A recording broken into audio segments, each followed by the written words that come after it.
Yes. Yeah, I've got you. Nice. How's it going, You have man? to click the little button. Yeah, good. How are you?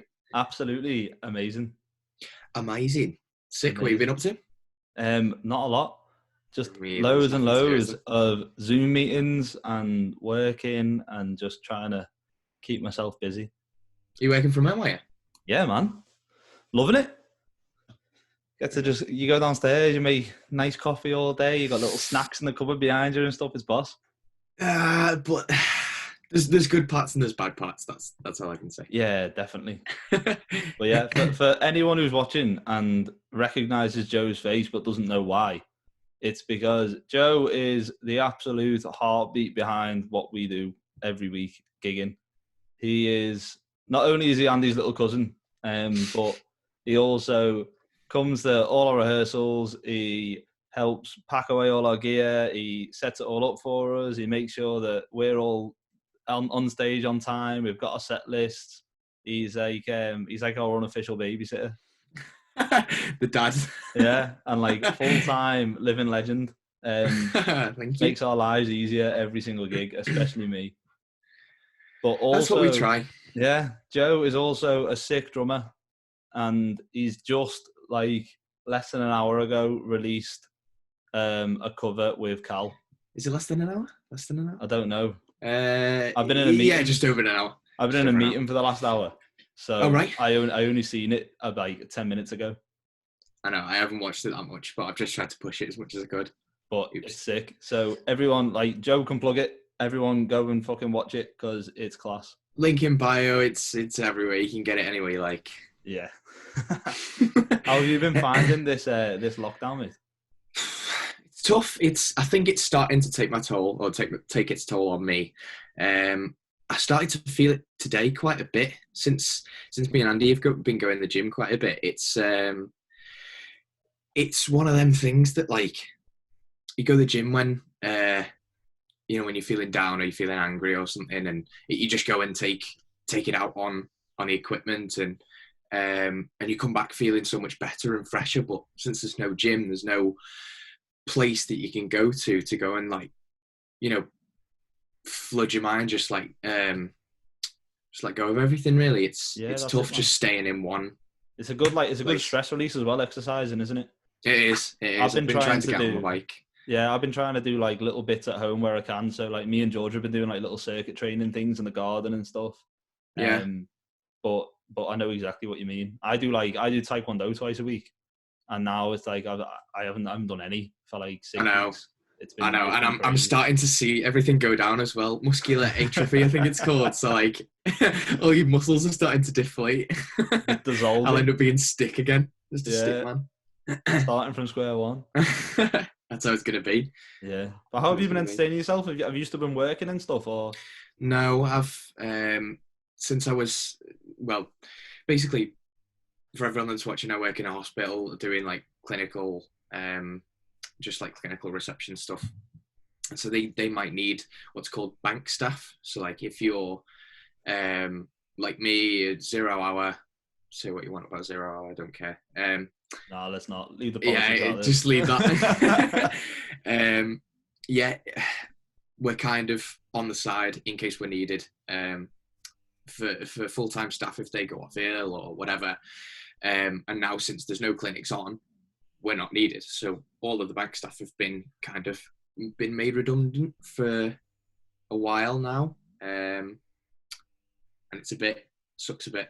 But, shit. So have you been made redundant, or you've been furloughed? Not made redundant. We're just bank staff. So it's 0 hour. So since we're not working, we're not making money. Shit. Yeah, that's the thing. That's a kick in the ball situation to be in, that, isn't it? Just a little bit. But, who knows when the clinics are going to come back? It could be back in 2 weeks, 3 weeks. Oh, that's it. I think that my biggest problem with the whole situation at the moment is the unknown. Yes. And it's like, no one knows what's going on. So like loads of people are saying, can't ask anyone, can you? I love these like keyboard warriors on Facebook where they're like, fun fact for you. And I'm like, fuck off. You haven't got any facts. You're just making this shit up. There's nothing there. Yeah. Nobody knows when. People are like, all the pubs, or none of the pubs are going to open until next year. And you're like, where have you heard this? Oh, someone put it on Facebook. It's like, fuck off. It's just scaring people, innit? Yeah, definitely. That's the idea. It's crazy because everyone thought it would have been over by now, but like it seems that we're not even at the worst yet. It's insane. We're getting there. We're getting. It feels horrible to say that we're getting to the worst part. Yeah, and that we're kind of flattening the curve, if that's what you want to say. Oh, fucking hell, that phrase. I know. I'm tired of it as well. But whether the right of it being till, I've seen articles of like NME saying that gigs aren't going to be back till autumn 2021 or something. Well, yeah. How do you know that? How do you know that? I was talking as well. Like, my uncle was saying he lives out in Dubai, and he was saying that all of their live events, any concerts or live events that are happening, have all been cancelled until 2021. And I'm like, shit. Like, I'm thinking about like gigs and stuff, and I'm just like, fucking hell, like we might not be playing. Yeah, me and Cal have got we've got Slam Dunk at start of September. It's been moved to, but whether that is going to carry on, I don't know, or whether they're going to have to big events because I think this year. Yeah, when they kind of do open up again, I feel like it's going to be like in phases. So you'll be able to go and visit family, but you'll have to go to their houses. You won't be allowed out in public with them. Yeah. And then like small places like cafes and things like that will start to open, and then pubs, and then small venues. But I think like a realistic thing is that big concerts aren't going to happen until next year. Unfortunately, like it sounds horrible, but you can't just go from being on a full lockdown to going, yes, and we'll put 10,000 people in a room. Yeah, just put everything on. Yeah. I know. I mean, like Sweden or whatever Scandinavian country it is, they've allowed like 50 cap venues to open or something like that, like gatherings of 50 people, like at the absolute most they'll deal with. But other than that, they've got nothing else going. But in contrary to that, we're all just in our own houses, just it's crazy watching live videos of gigs. Like that's how I'm getting my fix. That's the thing. I was saying that though, like the amount of live stream videos that have been going on, I think it's absolutely incredible. Yeah, it's nice, isn't it? I've been watching so many artists that I'd never even watched before, and I'm watching them do their thing, and it's crazy. They're doing like a really, really good job of it. Unless you're Elton John and you absolutely ruin whatever the fuck he did the other day. Did you watch it? No, I didn't see it. Oh my God. You need to, when we're finished here, go on YouTube and type in Elton John's lockdown concert. I'll get it loaded up. Oh my fucking God. Is it worse than his Snickers advert? No, do you know when people just need to kind of like enjoy the career they've had? Yeah, and then let it kind of... And he looked like he just finished running a marathon when he finished the song. Oh, yeah, his time's done really, hasn't it? So... Some of the artists did incredibly well. Like some of the versions of songs that artists have been releasing, like Rita Ora and what's that kid from One Direction that she did a song with? Liam Payne, is it? Oh yeah, Liam Payne. They did a song together and they released like a version from like their own homes, recorded the vocals and stuff, and fucking hell, it was beautiful. It was so good. It's incredible. Nothing But Thieves is doing the exact same thing. They're doing like in isolation videos. So they've done a couple of their own tracks. What else did they do? They did a cover. I can't remember what that cover is. But yeah, they've got like 5 different screens of like the 5 musicians and then the lead singer in the middle, and it's all like put together like what me and Cal did, but all on different angles. Well, like a collage kind of looking thing. Yeah. I know lottery winners have been doing it as well. They've been doing some class isolation videos. Right. I don't know if you see them, but go on their Facebook page and have a little look at the videos they've been doing because they're sick. Yeah, man. I don't know how they're doing it, but like, fucking hats off to them. Like, what's that other one? Easy Life. They've done. I've seen them. Sponsored posts on Instagram. They're kicking it quite a bit. It's good. I think it's good. I think people are also kind of utilising whatever they can. They're making the most of it, aren't they? Yeah, because, That's the I mean, you're in a very fortunate. I'm like jealous as fuck about you, like, because you can still play your drums at home and that. I know. I was thinking about you the other day, mate. I haven't played the drum for like 6 weeks. I couldn't. It's absolutely driving me insane. I think George is going to punch me head in soon because I've. Have you not got an electronic kit there? No. Oh my God. And you try and buy an electronic kit now, mate. You seen the price of them now? Nah, I know. Oh my God, they've rocketed. Everything's going sold out. Like I was looking at webcams because this is on my Mac, but I've got a separate screen here. Like I was thinking of having a webcam there, but they're all they're all gone on Amazon and eBay and stuff like that. They've completely sold out. Yeah. So have you been playing a lot of drums lately? Just make me salivate a little bit. Yeah. Well, I got that EAD that you know about. And, oh, mate, it's insane. What a piece of kit that is. I know. I've seen so many drummers that have been doing like lockdown sessions at the house and stuff. They just set the kit up in the living room, whatever. All of them using the AD10s to do recordings, and they sound insane. It is nice. It's not only is it a good like recording tool, it's very much it just helps you improve. That's all I can say. Like, my mum and dad obviously hear me. They're next door, and not next door as in next door. The house is in the bedroom, like the next room. I wish they were next door. But yeah, I go down, ask my dad like how I played and stuff like that, and he just said, "Yeah, your kicks are getting better." So because I've turned the trigger up, it's allowing me to hear my kick instead of feeling my kick. I'll say I'm quite glad you said this, because I was trying to explain this to people about, I've got the Portman Davis system, haven't I? Yeah. And I was saying to people, like, not only is it incredible for playing live because you feel that bass drum, you feel all the sub, but it's great for practicing because you can tell straight away the second you've made a bass drum hit that's like out of sync with everything else. You feel it straight away. It's like a great practicing tool. And I'd assume it's exactly the same thing with that EAD10 because you can hear exactly what's going on. It is. It's just... right, here it comes. There's one blooper in that Cal video, and if you go back and listen to it, it's probably there, but I could hear it in my monitors because I've got I had my iPad running into the EAD and then back out again so I could monitor myself. But I heard that little kick, and when it just goes off, even like by the slightest of a beat, and that's the thing, but you probably wouldn't have known if you didn't have a monitoring system. If you just went straight into the iPad and you were listening to what's being or what's trying to be like drowned out by the music, you could still just catch it, but it still might sound offbeat because you're listening to Spotify, if that makes sense. Yeah, definitely, because you're playing along to the track. Yeah. It kind of masks your mistakes in a little bit, doesn't it? Yeah. But I always find that as well.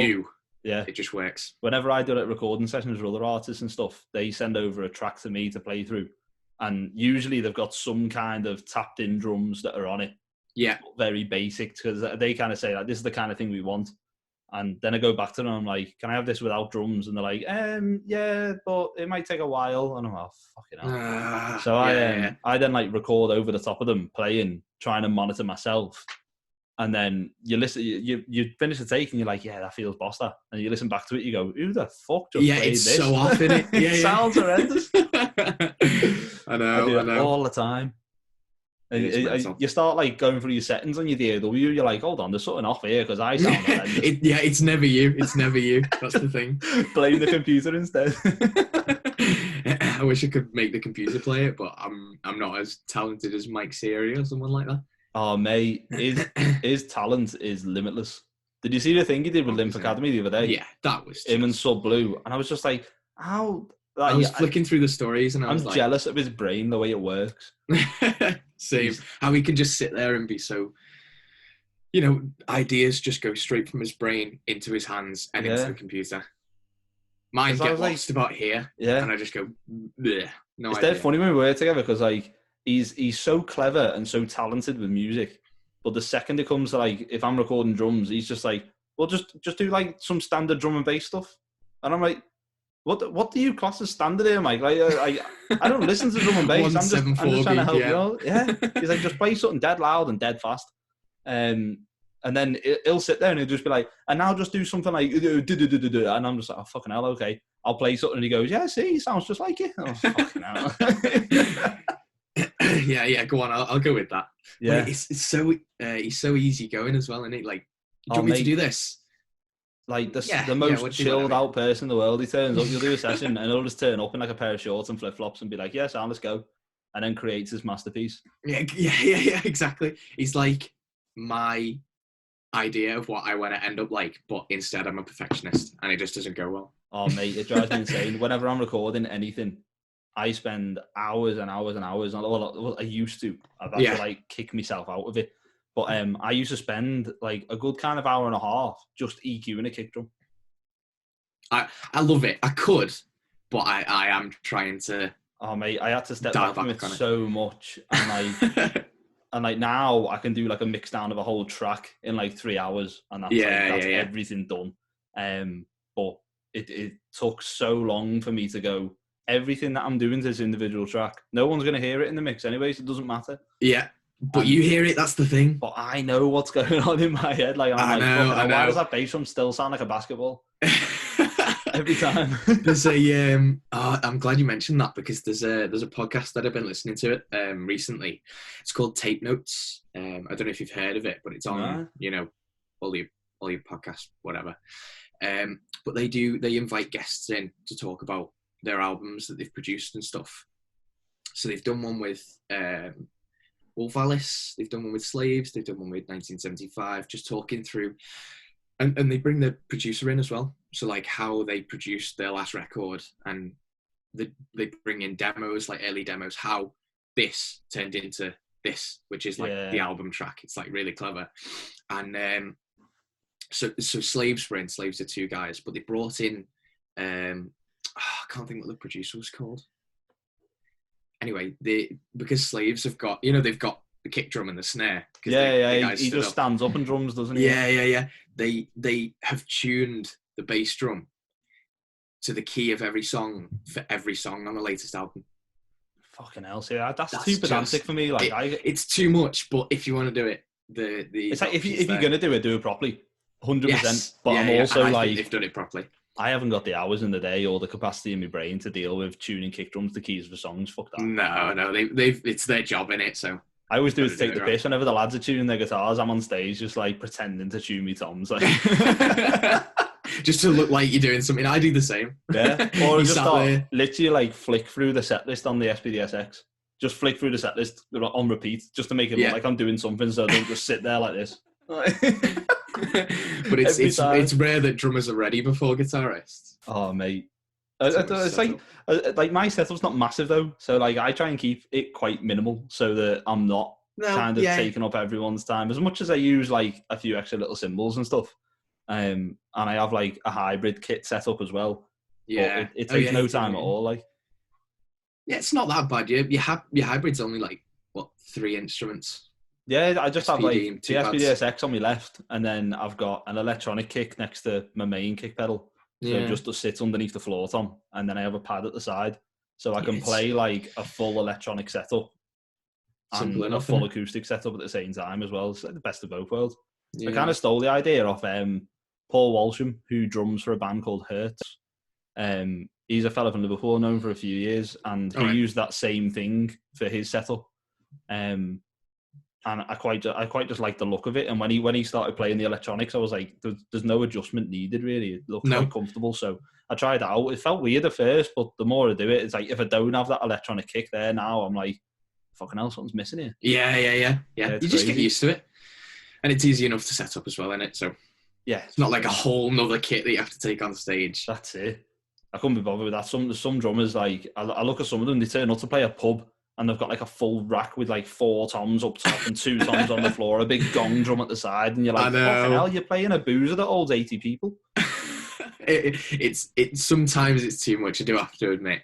My old kit was nice for that, but as you've seen by my Instagram, I've done a little upgrade, which is nice. Yes. You've stripped it back a little bit now though with your setup and stuff though, haven't you? Yeah, a little bit. I mean, I've got that new Yamaha Stage Custom, which I'm over the moon with, but that's just 14, 10, 12, 16. And then all my soul tone cymbals are 15, 18, 19, 21. Yeah. So it's not that bad. That's it. It's just keeping it simple. Like I used to try and throw in loads of like chinas and splashes and side snares and stuff like that. I was like, as cool as it looks, I'm not playing on an Ariana Grande gig, so I don't need all this stuff. Like, you know what I mean? I know. I am looking to get a cheeky little signature cymbal from Soul Tone, but I don't know how well that's going to go. Yeah. It's always a hard one. Yeah. We'll see. But it's good. So, like, aside of doing covers with Cal and stuff, you've been doing anything else music-wise, or you just... Just Not jamming really. around. Yeah, I'm in touch with a couple of people. I just want to get myself out there, really. I'll play whatever. I am enjoying metal at the minute though. Going back to the AD, that's what's helping me with the double kick. So Yeah, since yeah, you can hear it in your ears, like you turn your track up instead of the spot of the MP3 track or yeah. whatever you try and play along to, and you can just hear the kick so much better. So I'm playing Architects, I'm playing Issues. You've been doing like the opposite to me. I was going through like a country phase of just playing Oh funky my tracks, god, no way! mate. But it's like the most laid back, lazy drumming in the world, and it's amazing. I That's play not for like me. literally put like the whole Chris Stapleton album on and just listen to the whole thing and play along, and it's just like filthy backbeats and stuff like it. It's amazing. So chilled and laid back. I think I've gone past that phase of like I went through a little phase of playing heavier music and trying to use the double pedal all the time and stuff like that. Yeah, But I kind of like I very quickly learned like it's not really for me. As much as I like having a double kick there because it's fun. yeah, it is fun. I was like, I found myself whenever I got on a gig, I'd just use it in really unnecessary places just because it was there. So like, it's always left, right, kick, left, right, kick, left, right, oh mate, constantly just around the kit like, and then you start doing the thing where you cross your arms over like this, and Yeah. everyone's going, oh my god, this guy's amazing, and really you're doing the But really, exact same you're not. thing, just the other way around. I know. I love it when people do that, especially when you do like a pub gig and you start doing that, Phil, in any kind of situation. There's bottom triplets in it. Everyone's head just fucking falls off, and they're like, "You're the best drummer I've ever seen in my life." And I'm like, I could teach you to do that in 5 minutes. Like, it's a piece of this. Yeah. But yeah, I love doing that. Slow it down. There you go. But I haven't owned a double kick for about 5 years. Wow. I just like every time I get one, I just start being stupid, and it really takes away from like the style of music I like playing. Doesn't involve a double kick in any way, shape, or form. Well, that's the thing. I think it's play music that you enjoy, in it. It's like 100%. Express yourself through the music that you want to play. And for me, that's quite a lot of that's metal. So, like I was saying before, Architects, Issues, Beartooth, I like. A Day to Remember, I'm getting into as well. And then Cal's kind of flooding my head with like punk and metal and stuff. Yeah, so Cal's music taste is massive. It's like, over the place, isn't it? He's got me into some fucking class bands as well, but he's also suggested some crazy bands. I'm just like, nah, this is too much for me. I think I'm following him. I think I could go from Julie Michaels straight to like Dealer or something like that. Yeah, Dealer's like heavy. So I can appreciate it, but I can't listen to it. yeah, it's fair enough. Not for enjoyment. But yeah. You can always tell like as well when I've been trying different things with my playing. You can always tell like the songs I've recorded because like the early Brothers of Mine stuff was very much like being a lot more busy with my hands and stuff like that. So everything was kind of constant. There was no break in the drums. It was always drums going on. And then like when we did the EP, so you look at tracks like Careless, and it's literally just like kick and snare for like 90% of the song. It's just yeah, I'm just thinking back to some of the older songs. I'm thinking Slow Dive. I'm thinking The Answer and stuff like that. That's always like it was just either constant. rim shots or whatever. Yeah. And then, but then the later stuff, I started like just incorporating like more tom work into it and stuff like that, making it more musical. It is, exactly that. I was gonna say that. It's like do what's right for the music, not what's right for the instrument. You could 100%. Play whatever you wanted. You can play fills, like go absolutely all over the place with the rudiments you've been learning. I know there's like thousands of them, but if it's not right for the music, it's not going to sound good, and it's not going to sound. It took me years to figure that out as well. Like years of being in bands and doing gigs and stuff to figure out that you don't need to show off your ability all the time. You just need to play whatever the song asks you to play. And I think doing more like recording and producing on our stuff, I like very quickly learned what the music needs and doesn't need. Yeah, I'd agree with that. And like almost every single time, it was like I was doing far too much. Yeah, it's your suggestion, isn't it? It's like if you're doing it like you are, like you're producing the records, you're gonna see those things that need to be replaced or need to be put in or whatever. So like.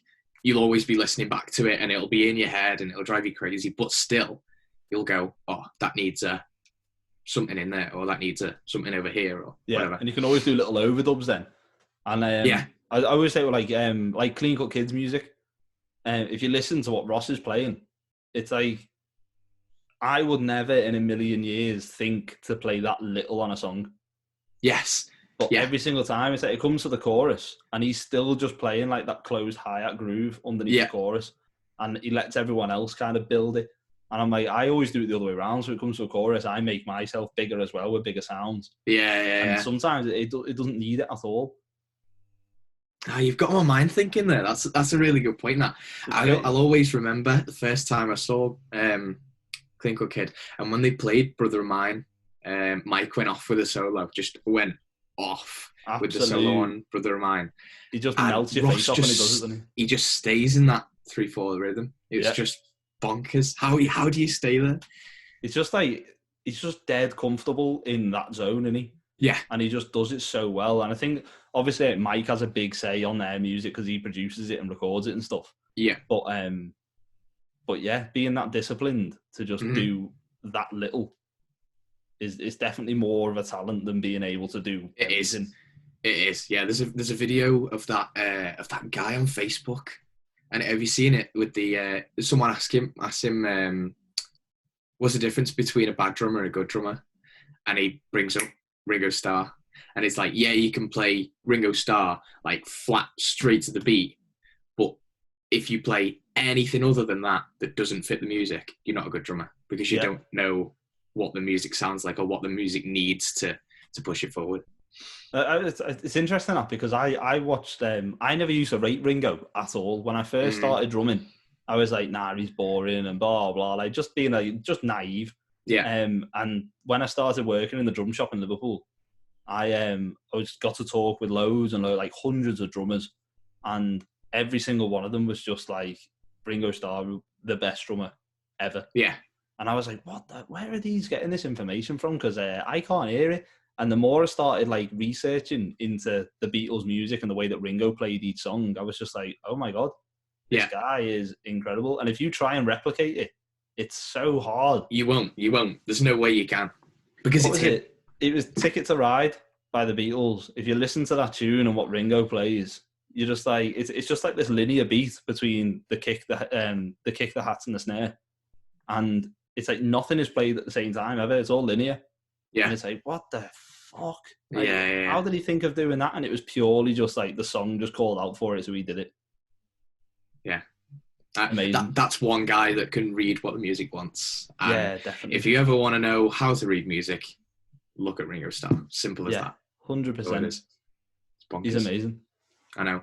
And speaking of, learning what the music needs and reading it over and things like that, me and Andy and Cal have got something going at the minute.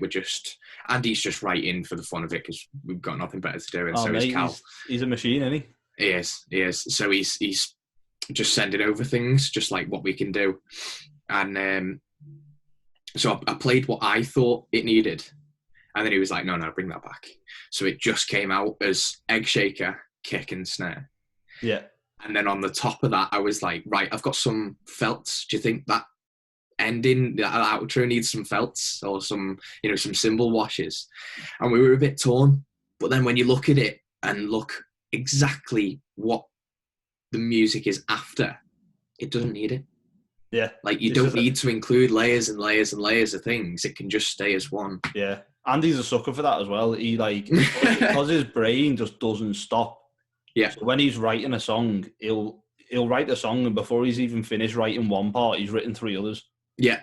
Yeah. And he constantly does it. So every time we have a recording session to do the guitars for a track, Andy comes in and we're like, right, let's get this section done, blah, blah, blah. And then Andy's just like, okay, can we try this as well? And can we try this as well? Can we try this? Can we try this? Can we try this? Before you know it, you've got like a stack of 50 layers of guitars. And you just, He's like me, he's a little kid. Right, get this. And I've got to sit there then for hours going through them all going, nah, that's not going to work. Okay, that sounds all just right. Let him do it. Jesus Christ. But he doesn't go through these guitar parts. He doesn't stop. He just he constantly like, me and Andy kind of like listen to music in the same way. So if we were listening to just a vocal, in our heads we're hearing the whole production. So we're not Yeah. just listening to a vocal; we're listening to a whole song in our heads. You Even though there's analyze only a it, don't vocal you? there. And sometimes we clash and go a bit head to head when it comes to the studio, because what I'm listening to, I'm hearing very different things to what he wants to put on. Yeah. And like same vice versa as well. But we've learned to just go, right, let's just say yes to everything and then listen to it in context and then start bringing things out there. Yeah.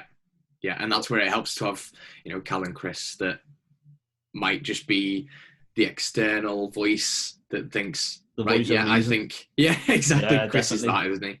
Just Chris is so chilled out, man. Like, he's like, he wouldn't say boo to a ghost, but the second that he doesn't agree with something, he'll tell you straight. Yeah. And You took the words he out does my it mouth. all the time. So like, we on electricity, we put like a few layers of like pad synths and keys and stuff like that on it. Mm-hmm. And I just got a little bit excited, I think, and started throwing fucking everything on it. And Chris was standing there and he was just like, do you think it might be a little bit too much though? I was like, yeah, We just come back down probably to could earth. be, but I'm just a little kid in a candy shop right now. Too many toys to play with. Yeah, 100%. Yeah, it's cool, though. It's fun. That's our passion. Yeah, that's it. I love it. Everyone's going to be listening to this now going, fucking hell, these are just talking about drums for like an hour. Is that bad? Can Nah, we keep going? More drums. Right, so it's out. Oh, mate, don't start. It's literally stacked up here. Is it really? Yeah, and I'll see if I can turn this. You black one. See if I can. It's like in cases there. See them? Oh, I bet you just like. And I can't do anything with them because I've got neighbours that I don't want to piss off. Also, like 99% of my stuff is still in the studio. So all my cymbals and my pedals and stuff, it's all like all my electronics are still in the studio, but I can't go and get them. So I'm like, yeah, it is what it is, and it's for the greater good, I suppose. But fucking hell, it's driving me insane. And there's only so much you can do with the practice pad as well, innit? Oh my god, I've tried everything. I've got like multiple practice pads that I've been trying to set up into a kit and all sorts, and it's just not happening. Nothing's like the real thing. Oh fuck! I'm like, I've even resorted to air drumming. Anyone that watches me through the back window in the dining room, I'm just sitting there like some crazy fucking gorilla off the Cadbury's advert. I went to the UK drum show last year, and they had I can't think what they were called. Aero drums. Aero drums. Yeah, mate, isn't that the most ridiculous thing you've ever seen? No, because of situations like this, you should get a pair. I think that'd be such a good idea. I remember they came into the drum shop like years before like they launched at the UK drum show and stuff. Yeah. And this fella came in, and I think he was an Italian fella, and he came in and he was like, "I've got this product and I want you to try it out and let me know what you think." And we were all just a bit like, "Yeah, okay." And he whips out his laptop and he gets it all set up and he's like, "Strap these to your feet and hold these." And we started playing it. I was like, fucking hell, this is a good idea, this. I mean, you're not actually hitting anything. I doubt it's very good for practice purposes. But for people that live in apartment blocks and just want to kind of start playing a little bit of drums or a mess around, like, I was like, fucking absolutely great idea. Yeah, it is cool. I think that Italian guy was at the drum show, He probably was. Someone, yeah. Probably he had like longish dark hair with glasses on. And I remember the glasses. And we were all just a bit like, who the fuck's this guy here? Like, he's just come in with this mad product, blew our minds, and then walked off. It's mad. I wouldn't know what to do with myself. Didn't try and sell it to us or anything. He was just like, do you think it's any good? And we were like, yeah, it's cool. And he goes, oh, cheers. Just walked off. Fair enough. I was like, what? It's a good idea of a seller, though. Like, Yeah. don't push it on someone. Just let them decide what. Just let them have a play and then just walk off. Yeah. Exactly. But yeah, having that just stacked up there is killing me. Mine's literally just past that wall there. Yeah. Gutted. See, I wish I could go back to the days where I lived with my mum and I had my drums set up in my bedroom and like all the kids were out in the street just dancing along to me playing drums. No way. And like my neighbours were dead sound. They were all just like, yeah, it's cool. It's like, as long as you let us know when you're doing it. So like I'd always just go and give them a quick knock on the door and be like, I'm going to be playing drums this afternoon. Is that all right? And they were just like, yeah, it's cool. But they were dead chilled about it. But then when we got the studio over in Liverpool, my drums have been there ever since. But I'd imagine if I brought them to the house now, my neighbours would be a little bit like, come on, mate, do me fucking head and now. Yeah, I've got my own, like, I've set it so I'm not playing in the morning, and I'm not playing after like 8 o'clock, 9 o'clock, or something like that. Yeah. Just so I'm not hammering them about 11 o'clock at night, even though I would. Oh fucking hell! That's why I'd have a lecky kit set up, mate, because I always get like the best ideas I've ever had are when I'm just lying in bed. Yeah, So when you're not on the I'll be kit. lying there, like about to go to sleep. My eyes are like, and I'll be like, "Hey, that'll sound boss that." Yeah. just like mad idea. Yeah. And then you in your phone like. Yeah, literally start like beatboxing into my phone. I've done that. I've whistled into my phone. Yeah, and then I've same. got to make sense. Then, like a week after when I go to the studio, I've got to make sense of me just going boom boom. I'm like, what the fucking hell was going on in my brain when this happened? Same. I remember when me and Andy were just coming out of the gym, and we had to go to Tesco for something. I can't remember what it was, but I just heard him behind me going, or whistling or singing or whatever he was doing, and I was like, "What the f are you doing?" And then I realised, oh, he's a muso, isn't he? Yeah. We all do this. I used to do it like private. Whenever I go to uni on the train, I'd get like melody ideas in my head, and I'd be sitting there like the microphone on my headphones on the train, just going like, and I like everyone they must have looked at me like I was an absolute nutcase. But my voice note still is full of like 4 years worth of just mad. Oh mate, my notes are full of lyrics that I wrote when I was, how old would I have been? 16, maybe 17. Just full of half-finished songs, and I always do it as well. Like I'll do it the other way around. Like I'll write what I think are incredible lyrics, and I'll write them down on my phone, and I'll be like, "Yeah, this sounds amazing." I'll be singing them out. About, "Oh, this is going to be a fucking tune." This, and then I'll forget to record a voice note. So I'll find the lyrics like a week later, and I'll look at them and go, "That doesn't even make any sense. How the fuck was I singing this?" I'm like, I'm like my own worst enemy. Honestly, I'm an absolute like cabinet of chaos. And when you were saying about recording drums into your phone, it's a pity we can't read music, or some of us can't read music anyway. Because if we could just like, I don't know, write it down or something. I used to tab all my drums out. I used to write it on sheet music. I don't know whether I'm jealous or I just think you're a knob. Nah, it was the saddest thing I've ever done in my life. I used to sit there and like every time we'd write a song, I'd go home and put my part onto sheet music. It was just the kind of a good idea ever. Though. But then I discovered what I can do is say, "Hey Chris, here's my phone. Just video me playing this a sec." Just play it. And I'm like, this is way easier than writing it all down. Like. I guess EAD helps with that as well.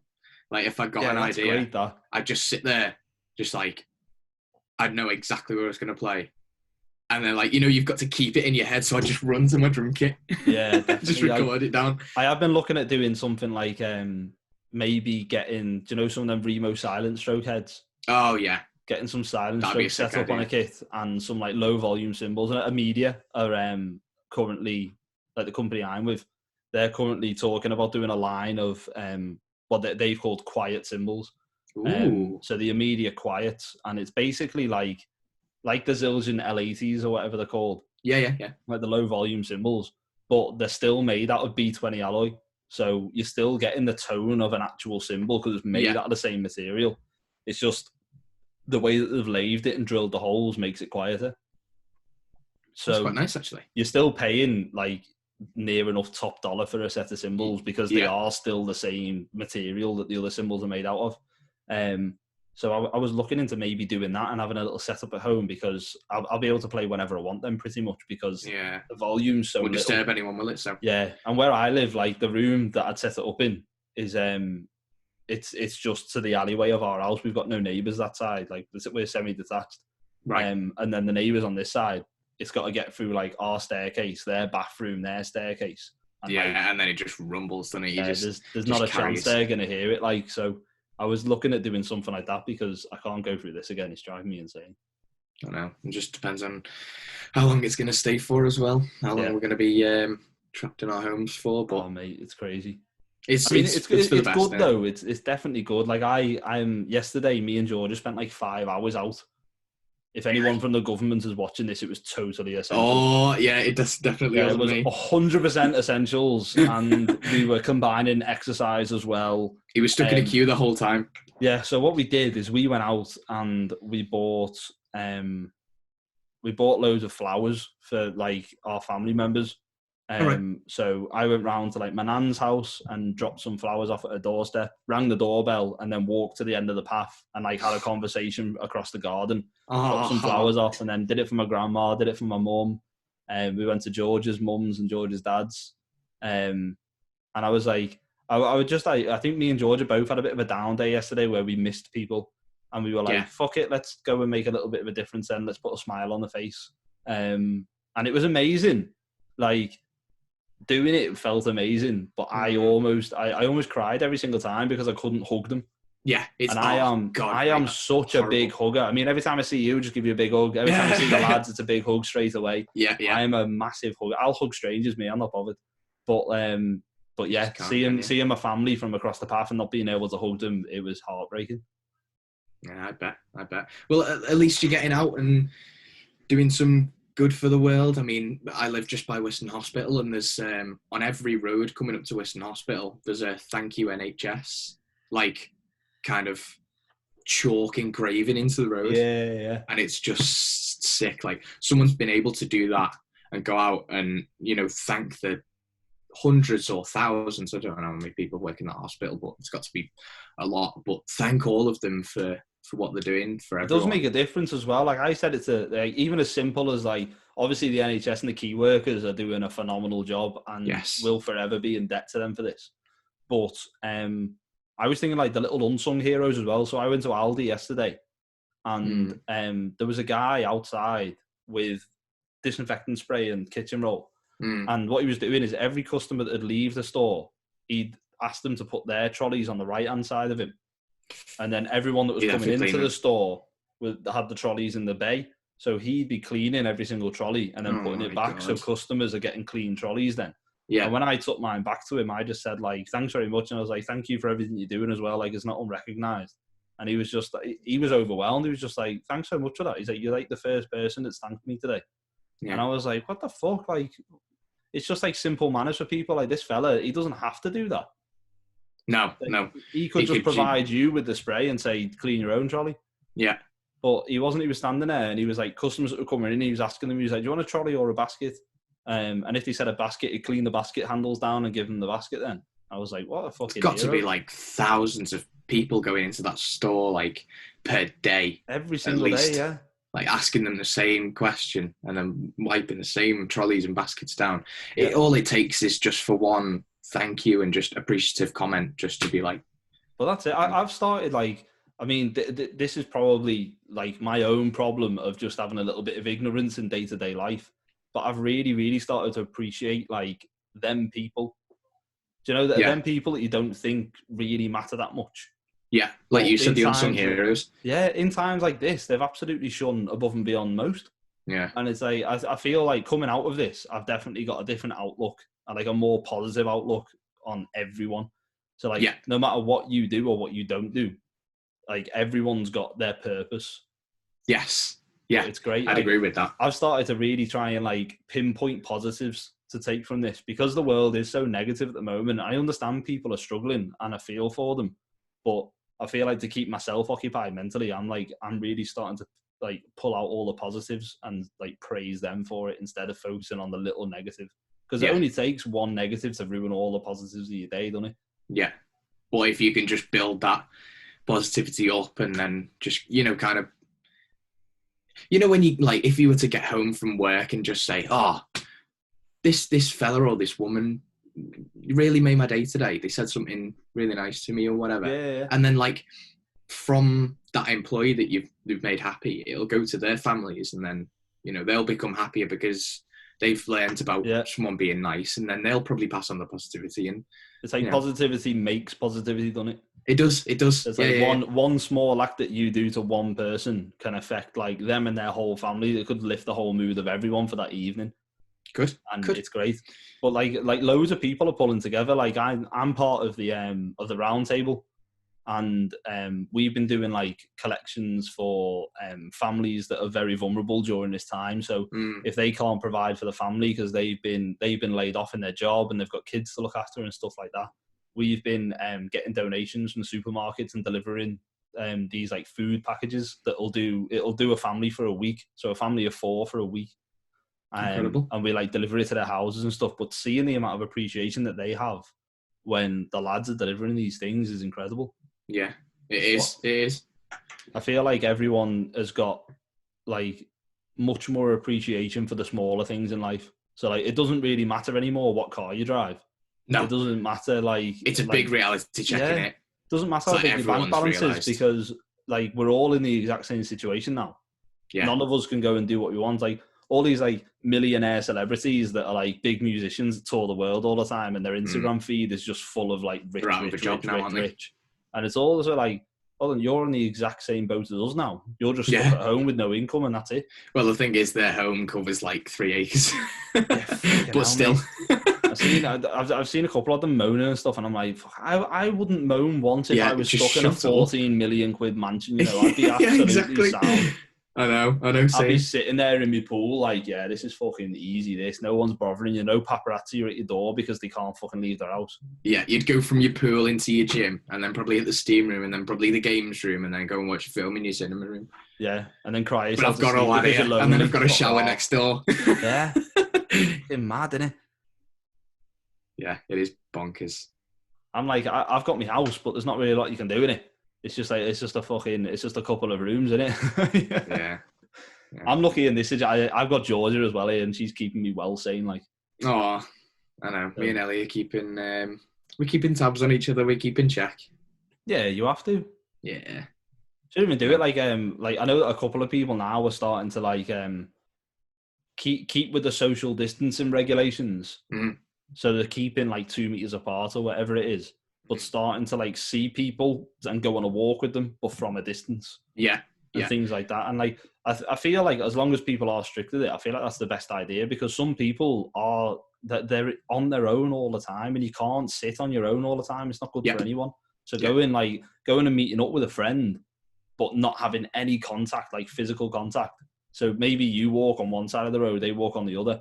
Yeah. And you have your little conversation. Someone. Yeah, that's it. It keeps you sane, doesn't it? Keeps you ticking over. Did I go on a ride yesterday?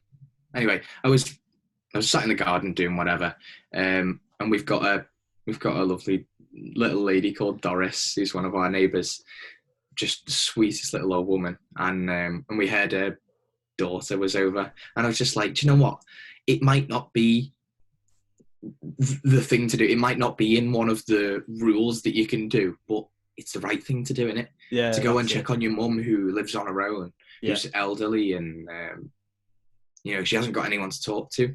So I've done it as well. Like, there's an old fella that lives over the road from us. This is George's office that I'm in now, and I can see like his house from the window. Like, he's opposite us on the road, and he must be like well into his 80s now. This fella, he lives on his own, and me and George have called him Grandad.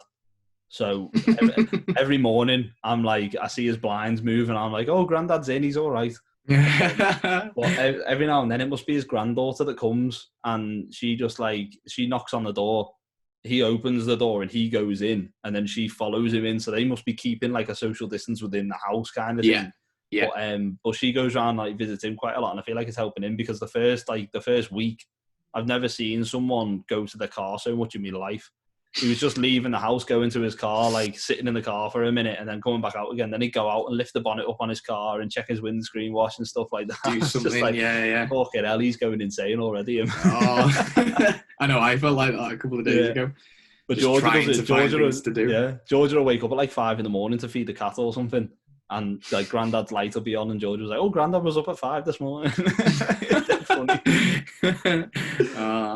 Yeah, but it is good to check on people. Yeah. I was talking to my grandma yesterday, and she's been doing the same thing as well. Like, she goes and meets her sister, because they both live on their own. So she's been going to meet her sister and having like either side of the road on each pavement, and they go for like a little walk together and have a conversation and stuff and keep each other safe. But like the thing I feel guilty about is like, how easy it is to just FaceTime someone or do this Zoom call now that we're doing. It's so little effort, isn't it? But I never did it before. And Yeah. I feel like a right bellend for doing it. Like it proper like woken me up to this. But Yeah. like family that you don't talk to for a while. I had like a video chat with my nan and granddad the other day, and it was the first time I spoke to them in like a few months. And we were on the phone for like 2 hours on this video call, and I was just like, fucking hell, like that's how easy it is. Like why don't I do this like every week? Mm. And I feel like after this now, I feel like I'm still gonna stick to this whole Zoom thing and stuff like that because it's class. Like there's no like real efforts, so there's no excuses. No, there's just not. Go like, are you home now? Are you free for like half an hour to have a little chat, and that's it? Yeah, Zoom ID, password, done. Yeah, it's done. It's great. I'll tell you what, Zoom must be making an absolute killing off this. Well, the thing is when this lockdown started, all the Skype servers and the Zoom servers, they all went down at certain times. So like when people started the meetings, like bang on 9 o'clock, they just go, oh, we're not having that. The servers would just go down. So they've asked people to start meetings at like, I don't know, 9:15 or like 18 minutes past 10. Yeah, just on random times instead. Yeah. Just to help the servers out, not to completely collapse. But they must be making a fucking fortune off this, because I know I've paid for a membership on it, so that I can talk to people for more than 40 minutes. Like, and we do like pub quizzes every week. So there's like a group of like 8 of us, and we all just like take it in turns for hosting the quiz. It's good, isn't it? Every Friday night we have a big pub quiz and just get absolutely smashed. I remember me. Oh, who was it? Me, Andy, Basha, Ellie. Was there someone else on it? Oh God, if there was someone else on it, I'm so sorry that I don't remember you. We went on there shouting at you now, like, it was me. Yeah. We played a game called Quiplash, and it's like there's a question, and then you have to type your own answer into the question, and then people vote on the answer on how funny it is. So it's a little bit like Cards Against Humanity kind of thing, isn't it? A little bit, but you choose your own answer. That's like the funniest part. So it can be like personal towards someone's like like inside jokes. Yeah, things like that. So we had a Zoom meeting with, like, Andy was the host, so we had his main screen up, and then we all had our like things to type and like choosing screens on here. It was brilliant. I just loved it. It's class though, isn't it? Like, I feel like people that say if you've got friends that live far away and all you usually do is text them and stuff. Yeah. I feel like now, like, George has been talking to loads of her friends from London, and we did a massive quiz the other week, which was like people from London, people from Wallasey, and there was like even a girl, like 2 girls from Canada were on the call, and we just had this like massive fucking like 4-hour conversation with everyone, catching up. It was class. Oh, that's sick. I feel like people have been like, again, like, it's just ignorance, isn't it? You know these platforms are out there, but you just don't use them usually. You don't realise, do you? You'd rather just sit and watch the telly or watch endless YouTube videos of cats falling off trees and stuff. It's though, isn't it? It is. It's a case of whether you call it ignorance, I don't know. It's just a different way of people dealing with it. Yeah. Like, some people might enjoy their own company, just sat here doing whatever, but then it might like become a point where they're just like, right, I need to talk to someone. I feel a bit lonely now. But because you can't really go out, you've got this, and there's absolutely nothing wrong with doing that. And it's class. Yeah. I do. I feel like me especially, I was getting so consumed by like the daily riffraff that you go through, and you have like your set routine every single day, don't you? You wake up at this time, you get showered, you have your breakfast, you go to work at this time, you work your whole day, you come home, you make your tea, you watch a little bit of telly, you go to bed, and you do it all over again. That's it. Yeah. And it was like you just become accustomed to being a robot, and you're just like, this is what I'm programmed to do, and I'm going to do it. Whereas like now, working from home, I've found that like you don't have to live your life just by the book. No. Like you do your set hours and work. Like, I still work a full working day. Like, I sit at my desk. I don't leave my desk unless I need to go to the toilet or make a drink. And like I'm being dead strict with myself, because the second I start to slip, I'll just be like, okay, I got away with it once, I'll get away with it again and again and again. Yeah, because there's no one there to kind of supervise you in a way. But I've started to appreciate like every hour in the day. So like I try and do something other than watch telly. Yeah. Because I found myself like I was just constantly like sitting there like, yeah, fuck it, I'll just put the telly on, might as well. Whereas Yeah, now, and then you like, get stuck, don't you? yeah, so me and George have been trying to do like again like things like this, like talking to people. We've been doing like loads of decorating on the house and stuff. We've done the garden up. George has bought like a load of plants and she's done all the flowers, like the hanging baskets on the house and things like that. Yeah. And it's just like again like jobs that you always say to yourself like, oh, I haven't got time to do it. When really You you always have put it got off. time, you just never prioritize it. Like it's crazy. 100%. I was going to say, after all this, it could be that, you know, some people's lives, I don't want to sound like really ignorant and naive by this, but some people's lives might be a little bit better by coming out of this because they've improved other external parts of their lives and they've had time to do so. Yeah. You know, like you said, like doing jobs around the house, or they might, I don't know, simple tasks like mow the lawn might motivate them to go and do something else. Yeah, Like I know that because this job has kind of hit an idle state that I need to go and find something else. So Andy's helping me with like selling stuff on Redbubble and other revenue streams and things like that. And you just need to get on top of motivating yourself because as like you said, as soon as you slip, that's it then. Like you start procrastinating and you're gone. You just slip back into that same routine that you were in before and you find yourself in the same situation. 100%. And I found like my mum is she owns a salon and she does salon training and stuff. So obviously she can't work at the moment; it's impossible. All the salons are completely closed for the foreseeable. So she's been doing like loads of runs, like picking up collections from people and dropping it at the hospital, getting loads of PPE stuff from different salons because obviously you have all the latex gloves and the gowns in salons. Yeah. So my mum's been going to all the local salons and picking it up off the salon owners and taking it to the hospital so they can have it instead. I didn't even think of that. Yeah, it's crazy. Like she's done so much throughout this, but also she looks so much younger, and it's like she's got this like bundles of energy about her now. Oh. Like, she's constantly positive, whereas it used to be like she got so drowned in working all the time. She's an absolute workaholic, which isn't a bad thing. Yeah. But she was getting drowned in it, and like you can really see the difference in her now that she's away from it. It's like you got to ask yourself: Are you doing too much? Are you pushing yourself too far all the time? But you've been doing it for so long, you just got used to it and just assumed that this was just normal life. I'm meant to feel like this. I'm meant to look like I've got big bags under my eyes and stuff. That's the thing, innit? It's day to day, but then as soon as it kind of backs off, you realise, like you said, am I doing too much? Am I going too far with kind of where my life's taking me? You might need to take a hold on what you're actually doing. Yeah. It's so nice to hear that your mum's like looking better in herself because I know I am. Like I used to be full of spots and stuff, but it's kind of it's all going away a little bit. You don't realise how much them tiny little stresses every single day. So whether it be like if someone makes me a coffee and work and they put sugar in it, stresses me out because I don't have sugar in my coffee. And it's just like, just tiny little petty things like that. They all add up throughout the day, and like it takes its toll on you massively. So like the second like you stop focusing on these negative little stresses, and you start to like really focus more on the positives of the time you've got on your hands at the moment and stuff.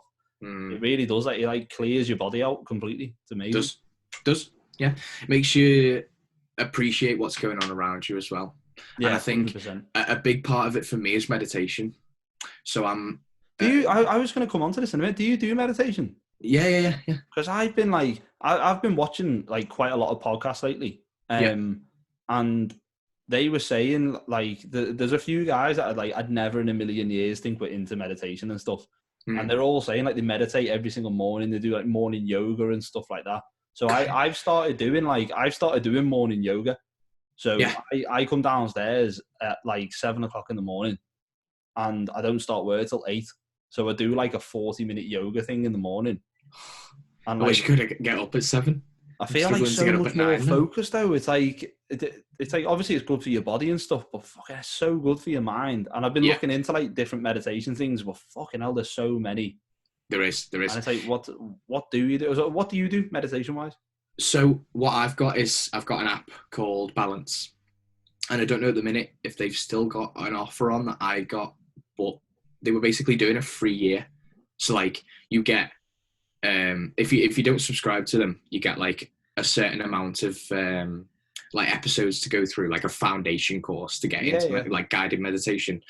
But I got this free year, and they've opened up all the plans. So like you can do a plan for better sleep, do a plan to energize you in the day, to do a plan for relaxation and stuff. So at the minute I'm doing 2 plans. I'm doing relaxation and sleep.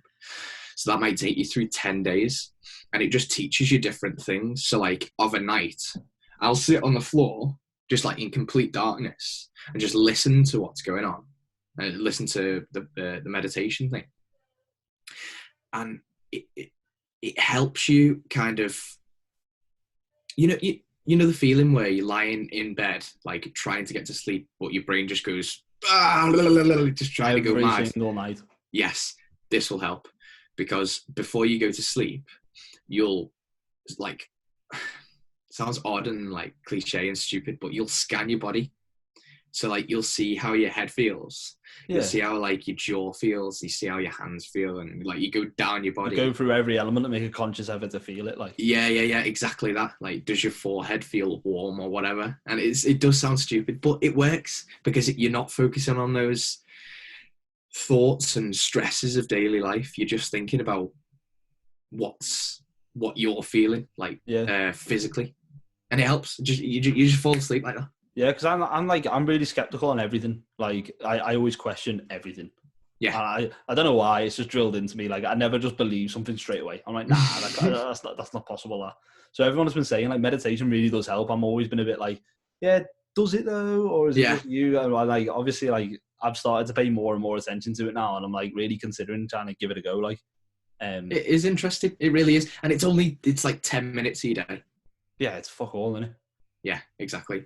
And what I want to get into is stretching of a morning as well, because I want to be able to wake up in a morning, not snooze my alarm or not go back to sleep or whatever, because you have got this free time to stay in bed and sleep in until 10:30 or whatever. But I'm a morning person. I want to get up early. I did this thing where it was like literally like I changed like my mindset on it all. So I used to put like 4 alarms on and just snooze every one of them. And when it was the last one, I'd be like, all right, it's probably time to get up now. Well, I started doing this thing like the second the alarm goes off, you wake up, you turn the alarm off, and then just throw the quilt off you straight away. Because it's like all of your comfort's just gone, and you're like, well, I might as well just get out of bed now. And like literally, I've got sick discomfort on my top. Yeah, I think it's time. See, you need to do it. You should do it. I'll have to give it a go. Just throw the quilt off you straight away, and then I literally just get up straight out of bed, turn the shower on, get in the shower. And it's like, I don't even shower as well. I don't even give myself time to think about it. I'm just like, no, come on, you're up now. Let's go. Do you know, that's weird that you've said that, because that's the time I make the best decisions, is when you're not thinking about it. Yeah. It just seems to happen. You just go for it. You haven't got time to doubt it. That's why. Yeah, true. So you just do it. And it's like, okay, if it was shit, it was shit. And if it was good, then sound. But you're only going to find out after. Yeah. I would say, I was talking to one of the guys off Roundtable the other day as well. And he was saying, he's one of the older guys. And he was saying, everything you do, he said, just say yes first and then think about it later. Yeah. I think that's like, he said, when you're presented an opportunity, he said, just say yes. He said, just say yes to it straight away and then think about it later on. He said, you can always pull out. He said, there's no problem. He said, but make that first step of just saying yes straight away. Definitely. And I was like, fucking hell, that's like a really cool mindset. So like, I'm going to really try and like focus on taking that approach. So if someone offers me an opportunity, I'm just going to go, yeah. And then see what happens afterwards. Love that. I love that. It's interesting. As soon as you said it took like zero convincing. I read it and I was like, I'm going to do that. Yeah. Yeah. You instantly get it, don't you? Yeah. Exactly. It's silly that it takes someone to just say it to you. Yeah, exactly. It's weird that you have to see someone else say it and see someone else do it, and then it kind of takes its toll on you, and you're like, right, yeah, that is a good idea. That is a really good idea. Like, what I was going to say was, I don't know if you've heard me and Andy talk about yes theory, but this tops from yes theory and seek discomfort. That's like their tagline and stuff. But one of their videos is, they live in LA. They've got a house in LA, and they decide to go on Google Earth and click "I'm feeling lucky," so it takes them to a random location around the Earth. and whatever location that is, they'll say, right, we'll go there. No, like, boundaries, no nothing, we'll go in there. So they click I'm feeling lucky, and it takes them to the Great Barrier Reef in Australia. And we're like, right, we've got to go. Within a day, we've got to go. And they just go there. Fucking hell. It's just like bonkers. Imagine having the money to do that. Well, it's probably the stuff that they get from YouTube, isn't it? Yeah. It's they meet one guy on the way. I think his name's Ryan, and it's incredible to hear like people's lives that you just walk past in the street, because they picked him up off side of the road, just like, would you like to come to the Great Barrier Reef today? And he's like, yeah, why not? Let's go. So when they get to where is the Great Barrier Reef? It's on like the east coast, isn't it? It's like what's it called? I don't know. But they're in like an apartment somewhere. And Ryan says, right, I want to talk to you guys to tell you why I said yes. And they say, go on, we'll set the cameras up and stuff. So they set the cameras up. And he says, right, the reason I said yes is because when I was about 16, I had a skateboarding accident and I got put into a coma, and I had a 3% chance of living. And I was in this coma for, I think he said 6 months or something like that. And there was a point where he had about 48 hours to live, and his family were coming in saying their last goodbyes. Shit. And he got out of this coma, and the doctor said even if he does get out of this coma, he won't be able to walk, he won't be able to talk, and he'll just be in like, you know, a vegetative state for the rest of his life. And it turns out he's completely defied all the odds. And granted, the left side of his body is still a little bit crippled, and he's lost his sense of smell. But he can talk, he can walk, he can see, he can do all these incredible things. And he said yes to go into the Great Barrier Reef because he's got to take every opportunity that comes his way. It's just absolutely incredible. I love that story. That's like a sequel to Yes Man, this. Yeah, it is. You ever seen that film? Yeah. It's incredible. Quality, isn't it? I do. I feel like you're literally just telling me, like, this is Yes Man 2. I think that's what they were going off as well. Yes Theory, Yes Man. Yeah. But yeah. No, it's quality. I feel like a lot of people say no to great opportunities for no reason whatsoever. Yeah, other than they're scared. Yeah. I'll make that it. Just terrified of what's going to happen. And it's like, well, deal with that when it happens. Yes. Because if you never do that's why I got this. You know, I got a tattoo saying live the dash. I got seek discomfort. I've got it planted all over me. I want to live what I can, and like you said, say yes to every opportunity that comes my way. Yeah, that's it. It doesn't have to be like stupid things like, no. Do you want to go and like live in a poverty-struck country and just like fucking live in a mud hut for 10 years? But it's like when people do present you with just everyday opportunities, like, do you want to come and do this with me? I'm doing it on the weekend. And I'm just like, just go, sound, let's go. Yeah. Because you never know what's going to happen and what you're going to meet and stuff like that. It's class. Right, on that super positive ending, we should call it a day. Yeah, cool. Let's do it. I'm going to edit this and get it up. Amazing. But yeah, thank you so much for coming on and doing this. No, thank you. I literally texted you like 10 minutes beforehand. I was like, Joe, do you want to do a podcast, Say that you're organised. Yeah, I'm super Nah, never. Literally, I was like, Joe, do you want to do a podcast? You're like, yeah, cool. When? I was like, maybe now. Yeah, ready. Go. Yeah, I really appreciate it, and I've really enjoyed it. And no worries. The only people that are still listening are people that are into drums. Oh, me dad. Yeah, you kind of just switched off halfway, like, fucking hell, they still talking about drums here. I know. Let's hope you still get the money though. I know, yeah. But yeah, I really, really appreciate it, mate, and I can't wait to see you again properly. Nah, no worries. Big hugs when this is all over. Big virtual hugs. Yeah, I love you, man. Love you too. Take it easy, buddy. I'll see you soon. All right, you too. Take care. See you later. Mate.